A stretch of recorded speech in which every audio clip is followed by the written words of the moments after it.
Hello everyone, welcome to our channel. The Burj Al Arab is often regarded as the world's only 7-star hotel, offering unmatched luxury and personalized service.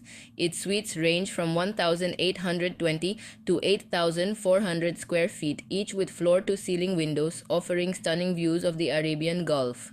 Guests enjoy private chauffeur-driven Rolls-Royce transfers, a 24-hour private butler, and exclusive access to the terrace, which features 2 pools, beach cabanas, and a restaurant.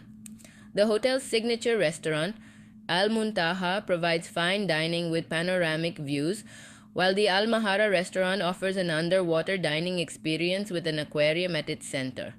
The Talis Spa, located on the 18th floor, offers luxury treatments with breathtaking views of the sea.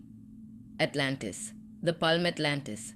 The Palm is an iconic resort boasting over 1,500 rooms and suites with Arabian and oceanic decor. It's a family-friendly destination offering world-class attractions like Aqua Venture Water Park, the largest water park in the Middle East, and the Lost Chambers Aquarium, home to over 65,000 marine animals. The resort also offers unique experiences like swimming with dolphins and interacting with sea lions.